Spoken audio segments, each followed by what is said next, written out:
থেকে তো সব ফলগুলো পড়ে যাচ্ছে। ইমন তাড়াতাড়ি এগুলোকে আটকা। আরে বাবারে, এগুলো তো কাঁটাযুক্ত ফল। দাঁড়াও দাঁড়াও, আটকাচ্ছি আমি। ইমন তুই আমার ফলগুলোকে বাঁচিয়ে দিলি রে। পাহাড়ের এত ঢাল, এইজন্য এগুলো পড়ে গিয়েছে। আরে মা, এই কাঁটাযুক্ত ফলগুলো কিন্তু রান্না করলে খাওয়া যায়। আর এগুলো খেতে অনেক টেস্টি বললে হবে না। এই ফলগুলোকে আমি কষ্ট করে পাহাড় থেকে নিয়ে এসেছি। আজকে আমি এগুলোকে রান্না করে একা একা খাবো। আরে মা, এই কাঁটাযুক্ত ফলগুলো তোমার রান্না করতে হবে না, না হলে তুমি তো ব্যথা পেতে পারো। তার থেকে ভালো ইমন ভাইয়া রান্না করবে, আমরা সবাই মিলে খাবো। হ্যাঁ, এই কথাটা ভালো লেগেছে। আচ্ছা নে, মজা করে রান্না করিস।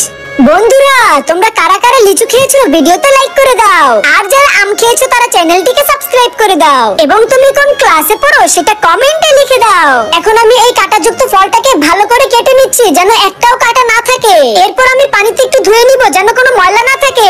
এরপর আমি সব ধরনের মশলাগুলো মিক্স করে নিব। তারপরে সেই কাঁটাযুক্ত ফলগুলো যেগুলোকে স্লাইস করে নিয়েছি সেগুলোকে ভালো করে ডুবিয়ে তেলের মধ্যে ছেড়ে দিব। এরপরে কিছুক্ষণ ভেজে নিলেই প্রস্তুত হয়ে যাবে আমাদের রেসিপিটা। এবার আমি একটু খেয়ে দেখি।